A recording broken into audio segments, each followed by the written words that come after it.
Once upon a time, there was an old woman and her son who lived on the seacoast. She used to cast a loaf of bread into the sea every morning. And one day she said to her son, "My son, I am getting old, and I feel that I shall soon die. Listen to my advice, and every morning cast a loaf of bread to the sea." The old woman died, and the lad continued casting a loaf of bread into the sea every morning. One evening, as he came back home from his work, he was surprised to see the house swept and cleaned. Another day, he put some meat in the cupboard, and in the evening, lo, the meat was cooked and the table ready for him. This was repeated several times. One day, he hid himself under the stairs. Soon a splash of water was heard in the sea, and lo, a big fish cast itself on the threshold. At once the skin of the fish fell down, and out of it came a maiden as beautiful as the shining moon. She swept the house clean, and finishing the kitchen work, was just going out of the door, when the lad took hold of her. "Mama, Mama, help me!" exclaimed the maiden. Immediately a voice came from the sea. "Be not afraid, daughter, that is my son-in-law." By the will of God and the permission of the mother, the maiden became the bride of the lad. At once the priest was called, who performed the marriage ceremony, and for 7 days they celebrated the wedding festival. One day, as the bride was working with a needle before the window, the prince, who was taking a walk in his seashore orchard, saw her and was enchanted by her beauty. Finding out that she was a married woman, he decided to destroy her husband and get her in marriage.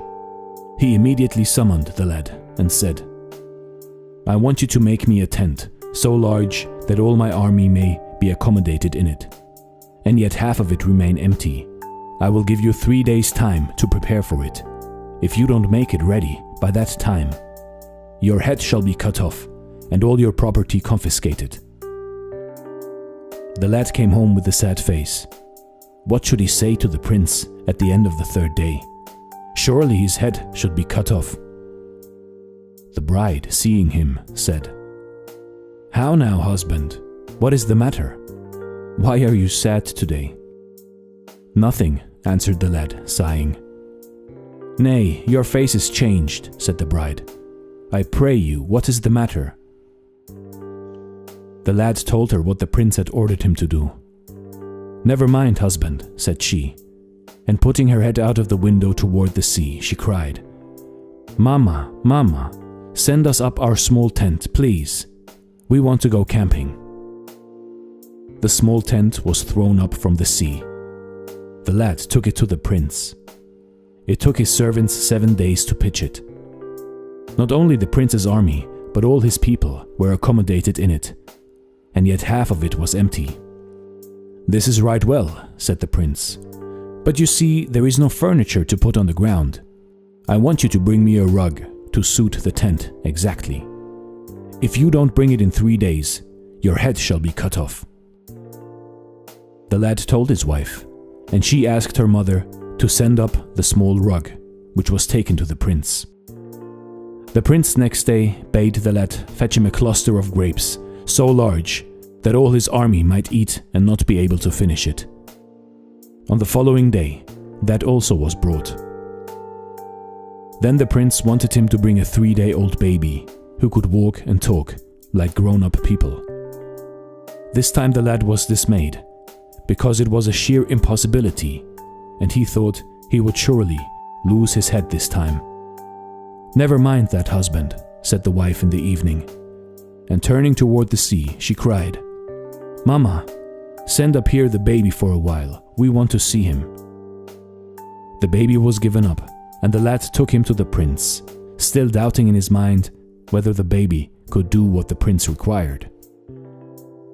On the way, the lad's foot slipped, and the baby was shaken.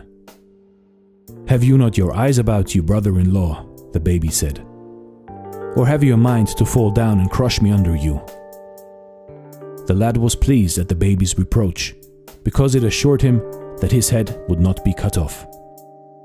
On being presented to the prince, the baby at once walked toward him, jumped up to his lap, and giving the prince a box on his ear, said, "Are you not ashamed, prince, to give so much trouble to my brother-in-law? You want to kill him and be married to my sister, do you? For shame, prince, for shame." Thereupon the prince gave up his evil intention, apologized to the lad, and asked forgiveness. So the lad and his bride of the sea were left unmolested, and they are still living on the border of the sea today. 3 apples fell from heaven, one for me, one for the storyteller, and one for you who entertained the company.